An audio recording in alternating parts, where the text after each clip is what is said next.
How does a father cut you off while you're still lying in a hospital bed? And why does his lawyer walk in smiling minutes later? I woke up alone, weaker than I had ever been, holding a note that said my family was done paying.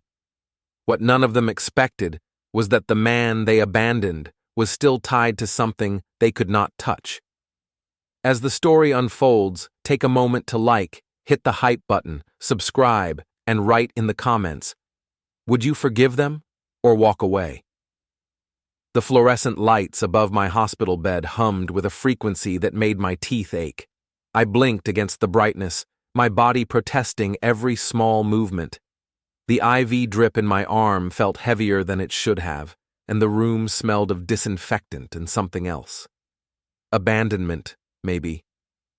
My phone sat on the rolling table beside me, screen dark. No messages, no missed calls, nothing. I reached for the water pitcher with trembling fingers, and that's when I saw it, a folded piece of paper tucked under the plastic cup. My father's handwriting, sharp, angular letters that had signed report cards and loan denials for 28 years. Mason, we cannot continue to fund your recovery. You are an adult. Handle your own responsibilities from this point forward. The family has made its decision. No signature, no farewell. Just a statement of withdrawal, as clinical as the hospital forms stacked on the counter. I read it 3 times, waiting for my hands to shake with anger or grief. They didn't. Instead, I felt a strange clarity settling over me, cold and sharp as winter air. The door opened. Nurse Lena Brooks stepped inside, her eyes flicking to me and then away, too quickly. She'd been friendly before, warm even. Now she moved through her tasks with mechanical efficiency, checking monitors without meeting my gaze. "Nurse Brooks," I said, my voice rough from lack of use. She paused, her hand on the pressure cuff. "Yes? Did anyone come by while I was sleeping?" Her jaw tightened. "Your father stopped in this morning, briefly. Did he say anything to you?" She wrapped the cuff around my arm, her movements precise. "He spoke with administration, that's all I know." The machine beeped as it inflated. I watched her face, saw the careful neutrality there. She knew something. Maybe not everything, but enough to change how she looked at me. "How long until I can leave?" I asked. "Doctor will make that call. Probably another 3 days." She pulled the cuff free, made a note on her tablet. "Billing will want to speak with you before discharge." There it was, the real message. She left without another word, and I lay back against the thin pillow, staring at my father's note. 28 years of being reminded what I cost. Every tuition payment, every car repair, every unexpected expense, all carefully logged in his mental ledger, totaled and presented whenever I stepped out of line. "You'd be homeless without us," he'd said once over dinner, when I suggested moving to another city for work. "Your salary barely covers rent in this market. You want to throw away everything we've invested?" Invested. As if I were a stock that hadn't performed. My phone buzzed. Finally. Unknown number. I almost didn't answer, but something made me swipe. "Mr. Ardel?" A man's voice, smooth and professional. "Speaking. This is Garrett Finch from Morrison Financial Services. I'm calling to confirm your current status regarding the Ardel family trust documentation. We show you as an active beneficiary, but we need to verify your contact information." I sat up too fast, my head spinning. "I'm sorry. What trust?" A pause. Papers rustled. "The trust established in 1997. You were added as a named party in 2003. Your father is listed as the grantor, but you maintain independent beneficiary status. We're required to confirm this annually." My mind raced backward. 2003. I would have been 6 years old. "Can you tell me what this trust entails?" "I'm not authorized to discuss specifics over the phone, Mr. Ardel, but if you're questioning your involvement, I'd suggest scheduling an in-person review. We have offices downtown." "I'll do that." "Excellent. I'll have my assistant send you available times. And Mr. Ardel, please bring valid identification. Standard protocol. He hung up before I could ask anything else. I stared at the phone in my hand, then at my father's note. He'd walked away so easily, so finally. Cut me off without hesitation. But apparently there was paperwork he'd forgotten about. 3 days crawled past. No visitors, no calls from family. My younger brother didn't text. My mother didn't check in. The silence was absolute, and I began to understand it was intentional. They'd made a collective decision. I was out. On the 4th morning, I signed my discharge papers in the hospital's billing office, a cramped room that smelled of coffee and stress. The woman behind the desk, a tired-looking administrator named Phyllis, slid a form across to me. "We'll need a payment plan established before you leave," she said. "Your insurance covered the initial emergency treatment, but ongoing care was denied. The balance is substantial." "How substantial?" She turned her monitor toward me. The number made my stomach drop. "I'll need to arrange something," I managed.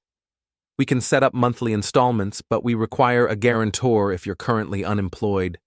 "I'm not unemployed, I'm a business analyst at Crestwood Partners." Her expression shifted, just slightly. Less pity, more confusion. "Then your income should support a structured plan. I'll send the paperwork to your email."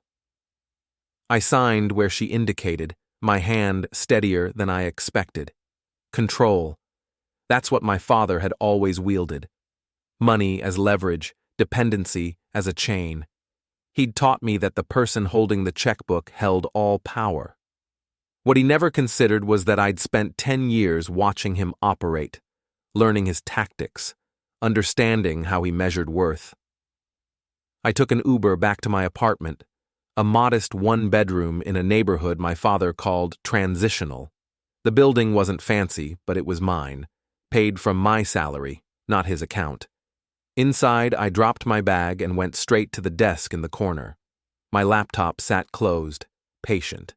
I opened it and began searching through old emails, tax documents, anything that might reference this mysterious trust. It took 2 hours, but I found it. An email from 2015, forwarded automatically from my father's assistant. Subject line: Annual Trust Statement, Review Required. I'd never opened it. Back then, I was drowning in grad school applications and part-time shifts. One more piece of my father's bureaucracy had seemed irrelevant. I opened it now. The PDF was dense with legal language, but certain phrases jumped out. Irrevocable trust. Independent beneficiary rights. Protected assets. My name appeared 6 times. My father's appeared twice, as grantor and trustee. But the structure itself was separate from his control. Whatever he'd set up, he couldn't simply dissolve it. I sat back processing. Why would he create something he couldn't manipulate? That wasn't how Ethan Ardel operated.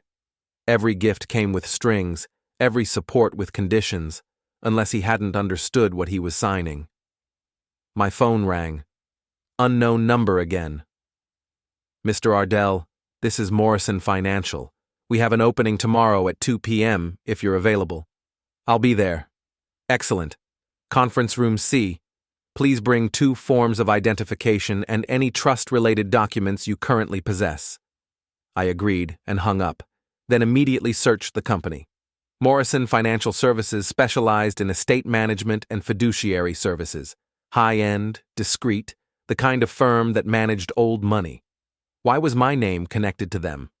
I spent the rest of the day organizing every document I could find. Bank statements, tax returns, the original email, even my father's note from the hospital. I wasn't sure what mattered yet, but I'd learned one thing working in corporate analysis. Details revealed patterns, and patterns revealed truth. That night, I barely slept. My mind kept circling back to the same question. What had my father forgotten? Morrison Financial occupied the 23rd floor of a glass tower downtown. The elevator was quiet, expensive, the kind where you don't hear the machinery. I watched the numbers climb and tried to steady my breathing. The reception area was all polished wood and leather chairs. A woman in a gray suit looked up from her desk. "Mason Ardel, 2 o'clock appointment." "Of course, Mr. Finch is expecting you. Conference room C, down the hall on your left." I followed her directions, my footsteps muffled by thick carpet. The door to conference room C stood half open. Inside, a man in his early 40s sat reviewing documents, his suit perfectly tailored, his expression neutral. "Mr. Ardel." He stood, extending his hand. "Garrett Finch, please, sit." I shook his hand and took the chair across from him. The table between us was empty, except for a leather folder. "Thank you for coming in," Finch said. "I understand this might be unexpected." "That's an understatement." He smiled faintly. "Let me provide some context. The Ardel Family Trust was established in 1997 by your father, Ethan Ardel, with the assistance of his then attorney, Harold Pemberton. The purpose was estate planning and asset protection. You were added as a named beneficiary in 2003. I was 6. Correct. At that time, your father designated you with independent beneficiary status, which is distinct from conditional or trust-dependent designation. Do you understand the difference? I shook my head. Finch opened the folder, revealing several pages of highlighted text. In simple terms, a conditional beneficiary receives assets only if certain requirements are met: age, behavior, trustee approval. An independent beneficiary has protected rights that cannot be revoked by the grantor once established. My pulse quickened. Cannot be revoked? That's correct. Your father structured this trust as irrevocable, likely for tax purposes. What he may not have fully understood is that independent beneficiary status, once granted, creates a legal separation. You are tied to this trust regardless of his wishes or actions. I stared at the papers in front of him. What does that mean, practically? It means that as long as this trust exists, you maintain access and authority regarding certain decisions. Your father can manage the assets as trustee, but he cannot remove you, dissolve the trust without your consent, or alter your status. Silence stretched between us. Finch watched me carefully, as if waiting for a specific reaction. Why wasn't I informed of this before? I asked. Annual statements were sent to your registered address. Whether you received or reviewed them is outside our jurisdiction. Our responsibility is verification and compliance. And my father, does he know you contacted me? We are not required to inform the grantor of beneficiary contact. This is standard protocol. I leaned forward. What happens if he tries to cut me out? Finch's expression didn't change, but something flickered in his eyes. Recognition, maybe, or confirmation. He can't, Finch said simply. Not legally. Any attempt would require your explicit written consent, which I assume you would not provide. You assume correctly. He closed the folder. Then I suggest you familiarize yourself with the full terms. I'm providing you with a complete copy of the trust documents. Should any disputes arise, you'll want legal representation. Your own, not your father's. He has a lawyer, Mr. Halverson. I'm aware, Mr. Halverson represents your father's interests, not yours. If conflict emerges, that distinction will matter. I took the folder he offered, feeling its weight in my hands. Power, in paper form. One more thing, Finch said. If you have reason to believe your father plans any financial maneuvers involving this trust, document everything. Emails, conversations, actions. Institutional structures operate on evidence, not assumptions. I met his eyes. He already made his move. He cut me off while I was in the hospital. Finch's expression hardened, just slightly. Then I'd say you're already ahead of him. He doesn't know you're here. I stood, tucking the folder under my arm. Thank you, Mr. Finch. One more piece of advice, Mr. Ardel, free of charge. He walked me to the door. Men like your father operate on the assumption that dependency equals control. The moment you stop being dependent, their entire framework collapses. Don't warn him. Just be ready. I left Morrison Financial with my mind racing. My father had created a structure meant to protect family wealth, but in doing so, he'd tied me to something he couldn't undo, and he had no idea. I didn't go back to my apartment. Instead, I walked 6 blocks to a cafe I'd frequented during grad school, a quiet place with deep booths and terrible lighting. The kind of spot where people worked on laptops for hours and no one bothered them. I ordered black coffee and claimed a corner booth, spreading the trust documents across the table. For the next 3 hours, I read every page, highlighting sections, making notes in the margins. The deeper I went, the clearer the picture became. My father had established this trust during a year when his business faced potential legal challenges. Asset protection, Finch had said. Translation: hide money where it couldn't be touched. He'd named himself trustee, giving him operational control, but he'd also designated me with independent status, probably on the advice of an attorney who explained that adding a minor beneficiary created additional legal shields. What that attorney apparently hadn't emphasized was the permanence of that designation. My phone buzzed.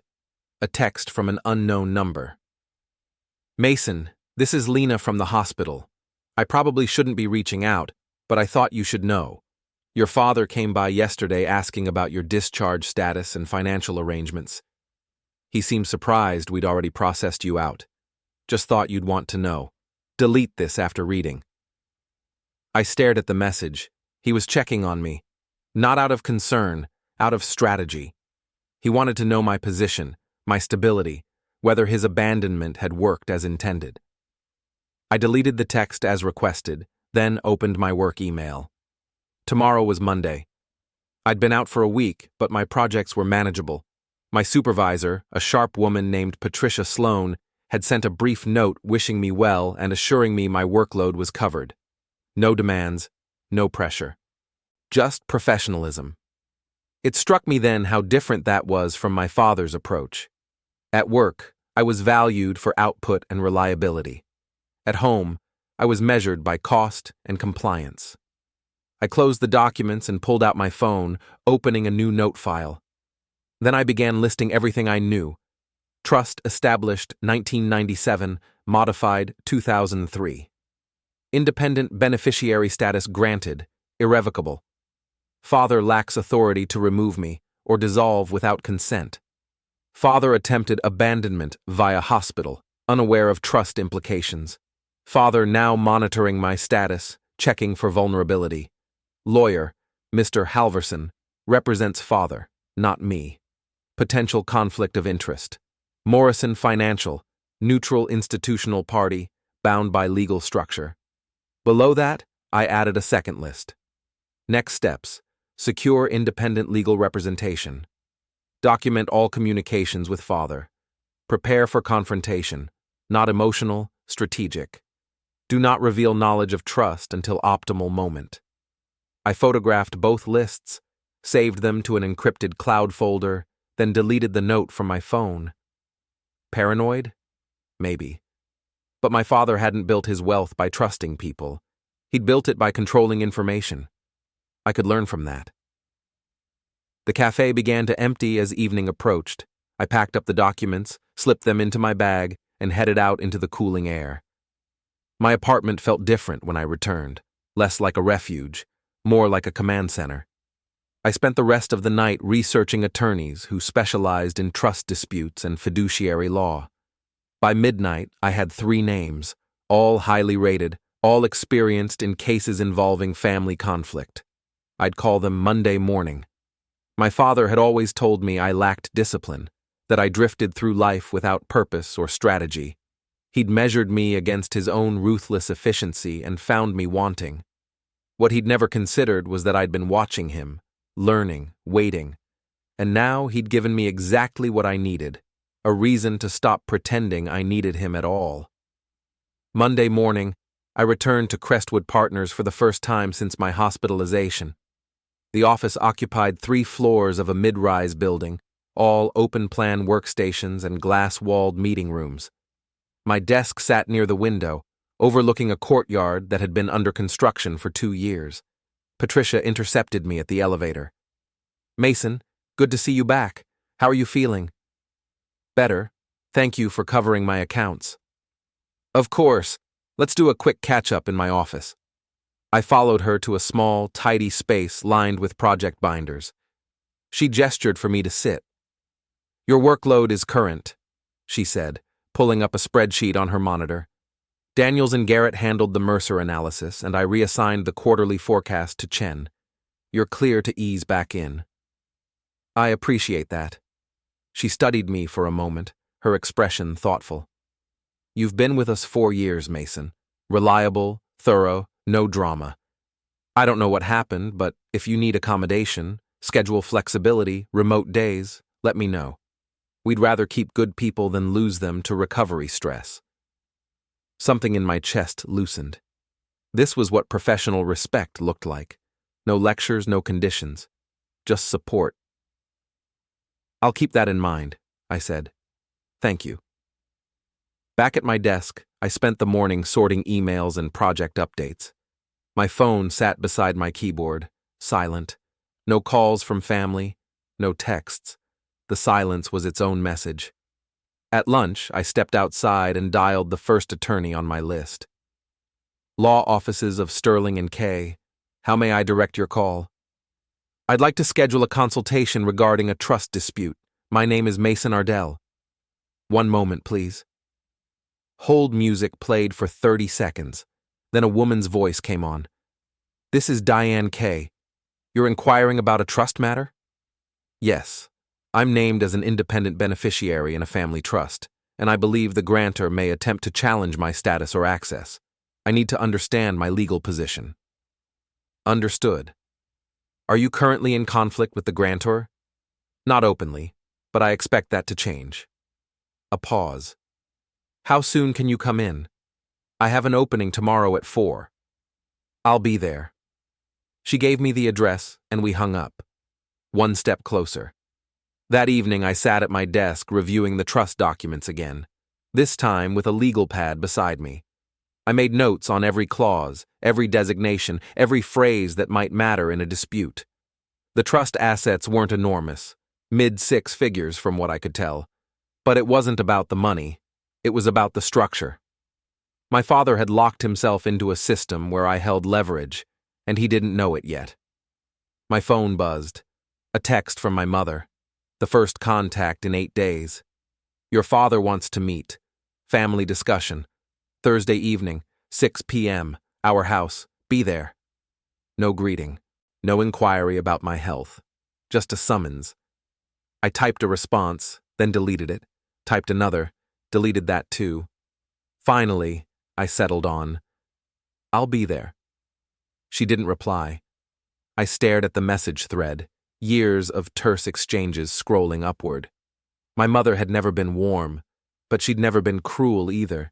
She simply deferred to my father in all things, her identity subsumed by his authority. What would she do when that authority cracked? I didn't sleep well that night. My mind kept circling the coming Thursday, imagining scenarios. My father would expect me beaten down, desperate, willing to negotiate from weakness. He'd present terms, probably something about earning back family support through compliance and submission.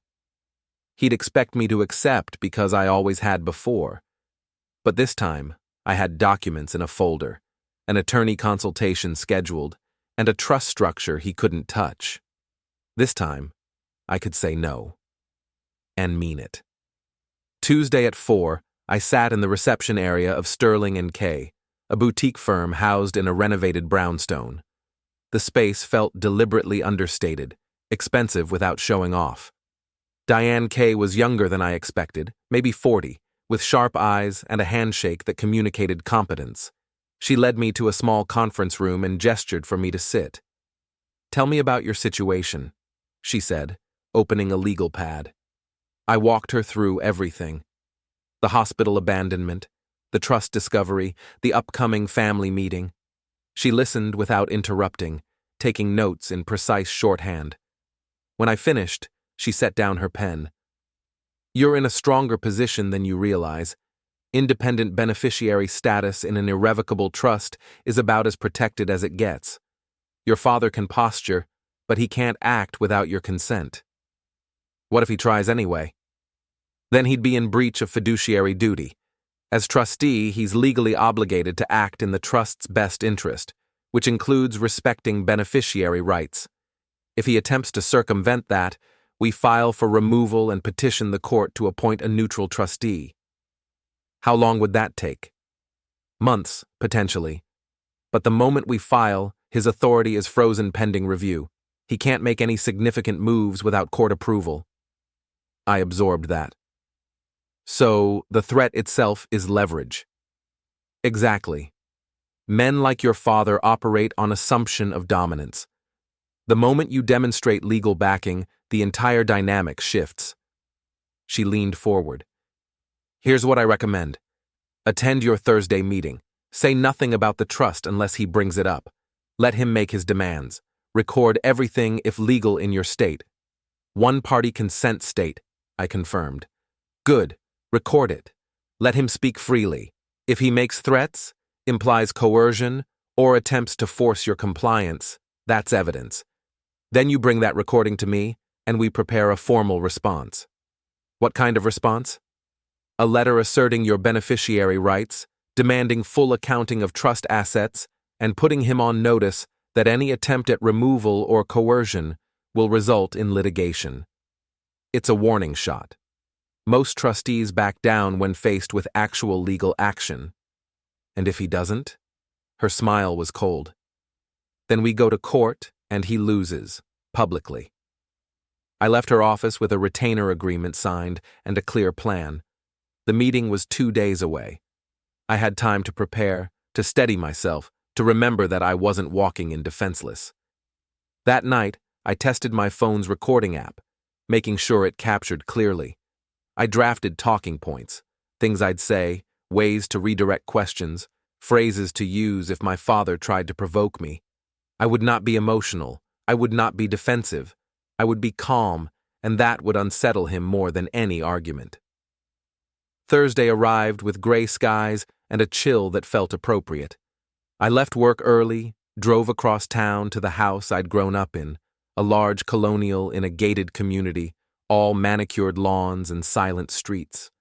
My father's car sat in the driveway. No other vehicles, just immediate family then. I parked on the street and sat for a moment, breathing slowly. My phone was in my jacket pocket, recording app ready. My copy of the trust documents sat in a folder under the passenger seat.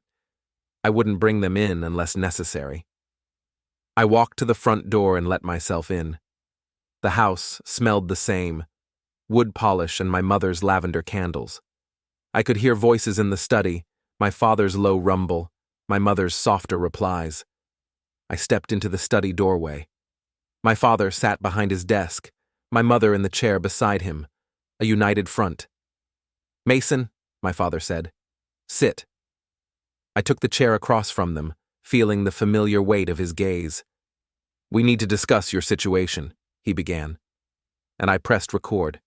My father steepled his fingers, the gesture I'd seen 1,000 times before negotiations or lectures. My mother sat still, her face carefully neutral. "Your recent medical situation put the family in a difficult position," he started. "We've carried you financially for years, and frankly, we've reached a limit." I said nothing, just watched him.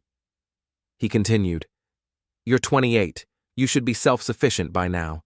Instead, you're still dependent on family resources, making poor decisions, requiring bailouts." "I have a job," I said quietly. "A job that barely covers your expenses. Don't pretend you haven't needed our help. The car payment 2 years ago, the security deposit on your apartment, the laptop you couldn't afford." All true. All carefully documented in his mental ledger. "I'm not here to argue the past," he said. "I'm here to offer a path forward. You want back into this family, you meet conditions. Regular financial reporting. Career decisions subject to approval. No major moves without consultation. You prove you can be responsible. We reconsider support. And if I don't accept those terms? His expression hardened. Then you're on your own. Permanently. No safety net, no family backing, no assistance of any kind. My mother shifted slightly, uncomfortable, but silent. I let the silence stretch, watching my father's confidence build. He thought I was cornered, thought I'd fold like always. Is that all? I asked. That's the offer. Take it or leave it. I'll think about it. His eyes narrowed. There's nothing to think about. You either commit now, or you walk away. Then I guess I'll walk away. The room went still. My mother's eyes widened slightly. My father leaned forward. You're making a mistake, he said, his voice dropping to that dangerous register I knew too well. Maybe, but it's my mistake to make. You think you can survive without us? Your salary won't cover rent and the hospital bills. You'll be bankrupt in 6 months. Possibly. This is stubbornness talking. Pride. You've always had too much pride, Mason. It's cost you before. I stood slowly. Thank you for the meeting. I'll see myself out. Sit down. Command, not request. No. My father stood too, his face flushing. You walk out that door, you don't come back. I'll make sure of it. Every connection, every reference, every door I can close, I will. That's your choice. You'll regret this. I turned toward the door, then paused. Actually, there is one thing I'm curious about. What? The trust, the one you set up in '97. I'm listed as an independent beneficiary. Did you remember that? The silence that followed was different, colder. My father's expression shifted. Confusion, then calculation, then something close to recognition. That's a non-issue, he said carefully. Is it? You have no authority over that trust. I'm the trustee. I know, but independent beneficiary status is interesting. Irrevocable, I've been told. My mother looked between us, lost. My father's jaw tightened. Who have you been talking to? People who explained things you apparently didn't fully understand when you signed? That trust is protected family assets. You have no claim. I have exactly the claim you gave me, legally, permanently. His face went pale, then red. You think you can leverage this? Use it against me? I'm not using anything. I'm just clarifying my position. You wanted me to understand I'm cut off. I want you to understand I'm not as unprotected as you thought. Get out. Already leaving.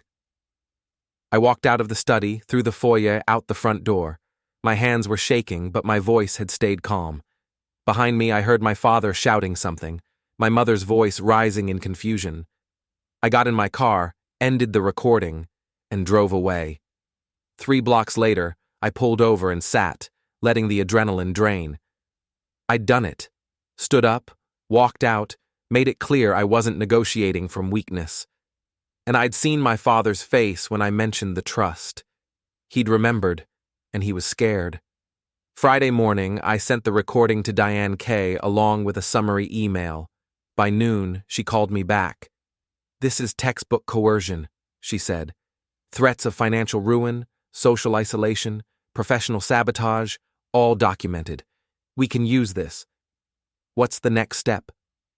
We draft a formal letter asserting your rights and demanding full trust accounting. I'll have it ready by Monday. We'll send it via certified mail, copy Morrison Financial, and establish a paper trail. If he tries anything, we file for trustee removal. How do you think he'll respond? Depends. If he's smart, he'll back down and try to negotiate. If he's proud, he'll escalate, and that will only hurt him. He's proud. Then we prepare for escalation.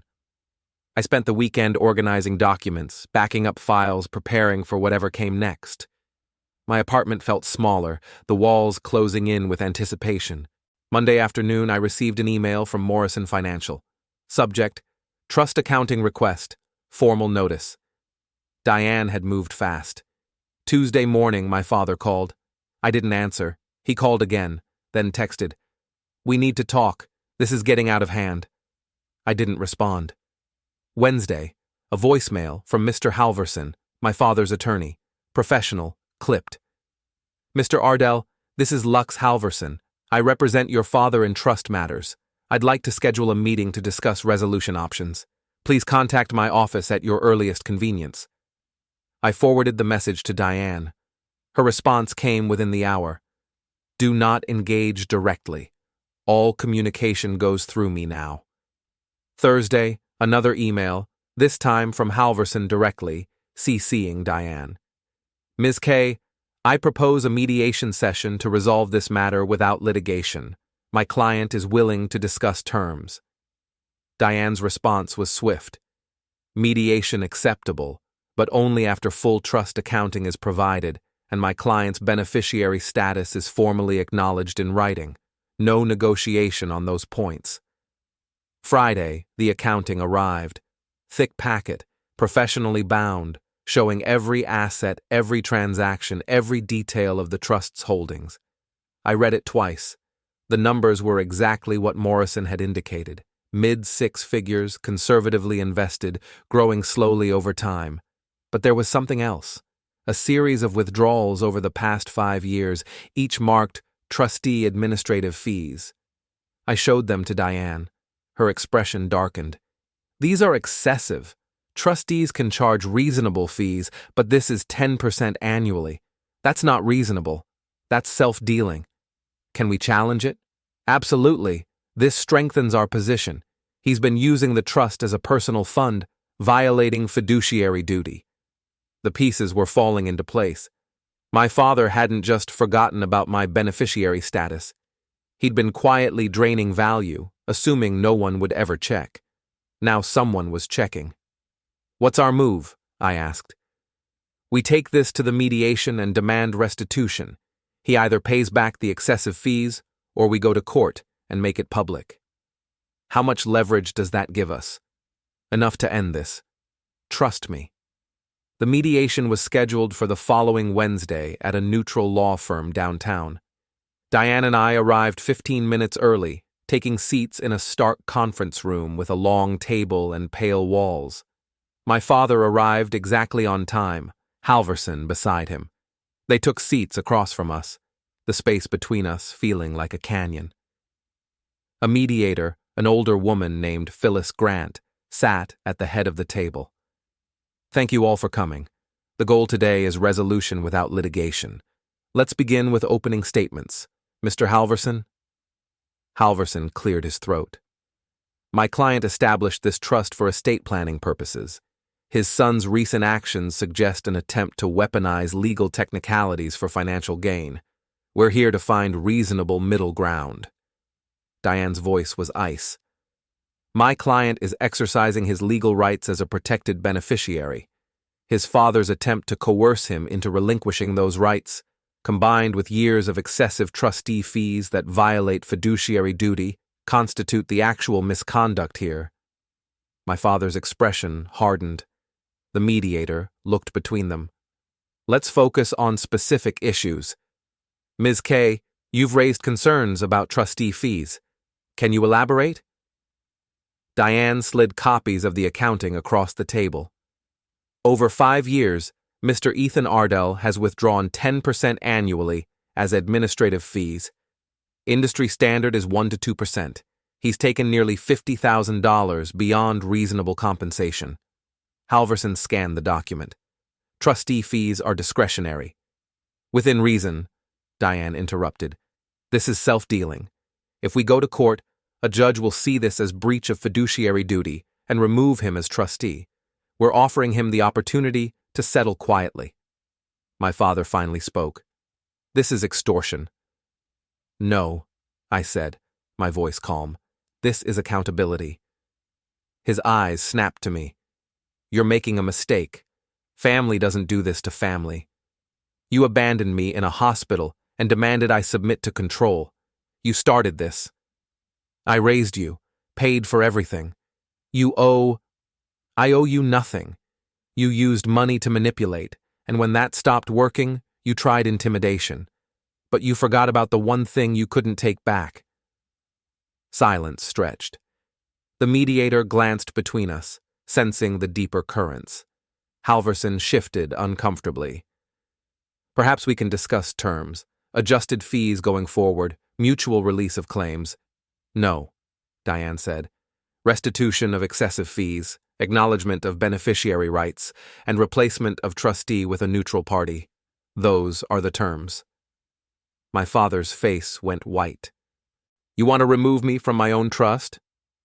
You removed yourself when you violated your fiduciary duty. Halverson leaned toward my father, whispering urgently. My father shook his head, jaw set. We're not agreeing to removal, Halverson said. That's not negotiable. Then we file tomorrow, Diane replied, and this becomes public record. Another whispered conversation. I watched my father's face, saw the calculation there, pride warring with practicality.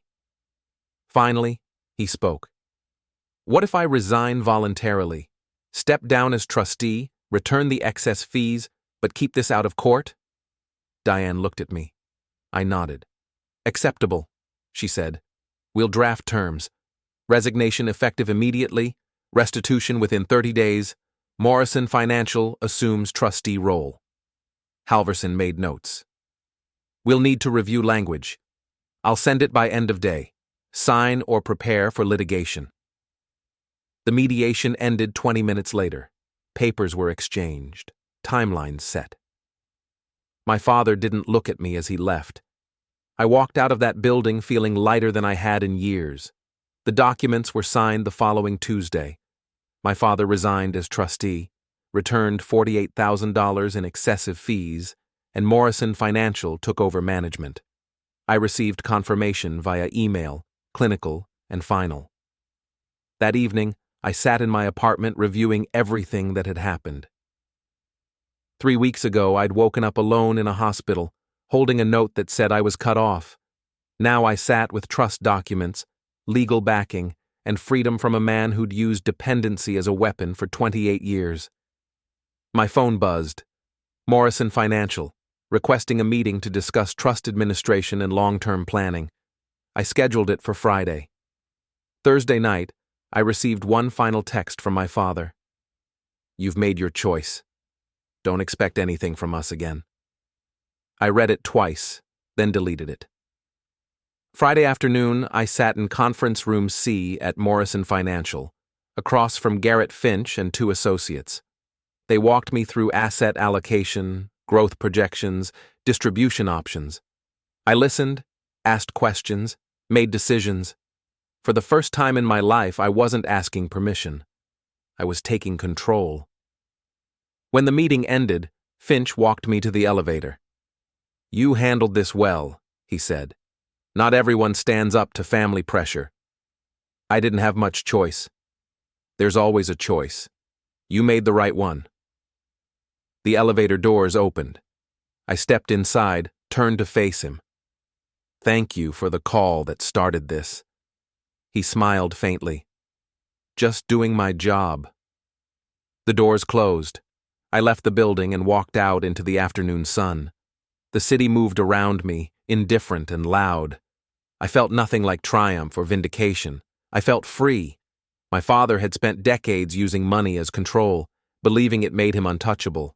What he never understood was that systems cut both ways. The same structures meant to dominate could also protect those he tried to discard. He tried to cut me off. Instead, he cut himself loose. I drove back to my apartment and sat at my desk.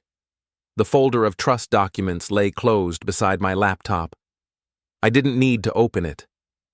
I already knew what it said. I knew what it meant. And I knew the man who tried to break me had only shattered himself against something he'd built and forgotten.